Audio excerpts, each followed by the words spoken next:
एक अनजान शख्स जो किसी के घर में दाखिल होकर लोगों की हत्या करने लगता है। ये एक साइकोलॉजिकल थ्रिलर है। आइए देखते हैं वो कैसे पकड़ा जाता है।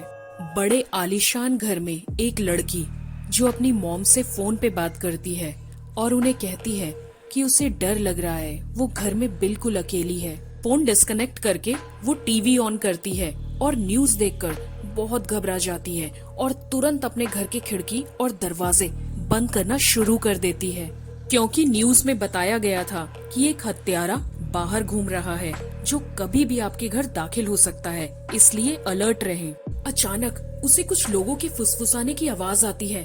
वो कमरे से बाहर निकलकर नीचे की तरफ देखती है तो वहाँ पर ढेर सारे लोग घूरते हुए उसकी तरफ देख रहे होते हैं।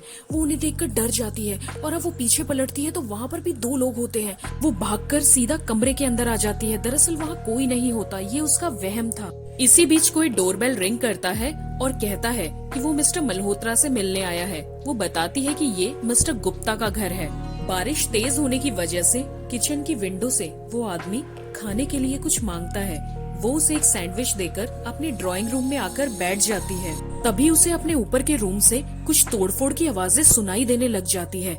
डर के मारे वो अपने घर का मेन डोर ओपन करती है और उसी अजनबी से मदद मांगने लगती है जो मिस्टर मल्होत्रा से मिलने आया था। वो अजनबी ऊपर का रूम चेक करके आता है लेकिन वहाँ पर कोई भी नहीं होता। अब वो उसे कॉफी पिलाती है और उसे जाने के लिए कहती है, लेकिन वो आदमी वहाँ से नहीं जाता। सामने स्टैचू में लगे हुए एक भाले को निकालकर वो उस लड़की की तरफ उसे मारने के लिए आगे बढ़ता है। वो लड़की अपनी जान बचाते हुए आगे की तरफ बढ़ती है लेकिन नीचे गिर जाती है। वो अजनबी उसे भाला पकड़ाता है और कहता है, मैं तो बस ये भाला देख रहा था, मैं आपको मारने के लिए नहीं आया हूँ। वो अजनबी अपना नाम समीर बताता है। इसी बीच वहाँ लाइट ऑफ हो जाती है। कैंडल लेने के लिए जब वो लड़की किचन में जाती है, अपनी कैट को मरा हुआ देखकर वो बहुत डर जाती है। इधर समीर कुछ अजीबोगरीब हरकतें कर रहा होता है। बहुत देर तक जब वो लड़की कैंडल लेकर कमरे में नहीं आती तो समीर ऊपर के कमरे में उसका पीछा करने लगता है और वहाँ वो लड़की उसे मारने की कोशिश करती है, क्योंकि उसे लगता है कि समीर ने ही उसकी कैट को मारा है और अब वो उसे मारना चाहता है। समीर से अपनी जान बचाते हुए जब वो लड़की तेजी से अपने मेन डोर की तरफ भागती है और दरवाजा खोलती है तो वो हैरान हो जाती है। वहाँ पर ऑलरेडी एक आदमी खड़ा होता है जो अपने आप को इंस्पेक्टर कुरैशी बताता है। समीर को शक होता है। वो कहता है कि हम में से तो किसी ने पुलिस को कॉल नहीं किया, तो फिर तुम यहाँ कैसे? जरूर तुम वही कातिल हो। इंस्पेक्टर कुरैशी बंदूक की नोक पर उन दोनों को बिठाता है और अपने थाने में फोन मिलाकर कुछ हवलदारों को इस घर में आने के लिए कहता है। इसी बीच इंस्पेक्टर कुरैशी और समीर के बीच हाथापाई शुरू हो जाती है, जिसमें गलती से उनकी बंदूक नीचे गिर जाती है जो उस लड़की के हाथ लग जाती है। अब वो उन दोनों को चुपचाप बैठने के लिए कहती है और मदद के लिए एक थाने में कॉल मिलाती है। अब इंस्पेक्टर कुरैशी और समीर दोनों ही एक दूसरे पर आरोप लगाना शुरू कर देते हैं। इधर लड़की, जिसे उन दोनों पर ही भरोसा नहीं है, उसे लगता है कि इन दोनों में से कोई एक कातिल है, लेकिन कौन? इंस्पेक्टर कुरैशी और समीर के बीच अब दोबारा बहसबाजी शुरू हो जाती है, जिसमें वो लड़की भी शामिल हो जाती है और झगड़ा होते होते अब बंदूक समीर के हाथ में लग जाती है। समीर हड़बड़ाता हुआ कहता है, मैडम आप उसी थाने में कॉल लगाइए और पूछिए कुरैशी नाम से कोई इंस्पेक्टर वहाँ काम करता है, अभी सच पता चल जाएगा।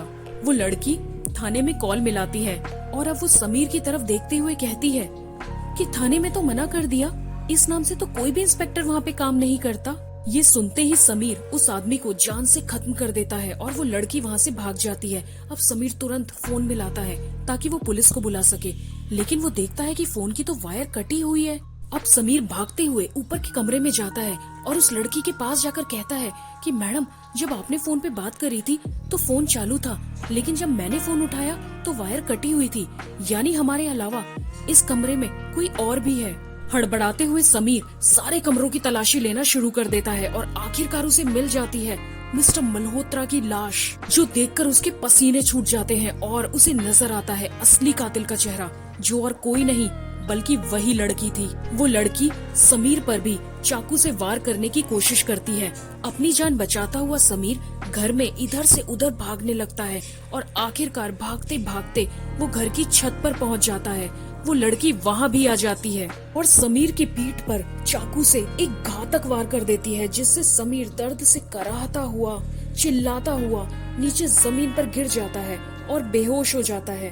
थोड़ी देर बाद जब समीर को होश आता है तो वो उस लड़की को अपने सामने खड़ा हुआ देखता है और अपनी जान बचाने के लिए वो वहाँ से रेंगता रेंगता आगे बढ़ता है। अब समीर सामने पड़े एक डंडे को उठा लेता है और अपनी जान बचाने के लिए उस लड़की के सर पर डंडे से वार करता है, लेकिन तभी वहाँ पर इंस्पेक्टर कुरैशी आ जाता है और समीर को जान से खत्म कर देता है। खुद इंस्पेक्टर कुरैशी भी अधमरी हालत में था। वो जैसे ही पीछे पलटता है वो लड़की आखिरकार उसे भी मार देती है और छत से नीचे गिरा देती है और मूवी यहीं एंड हो जाती है।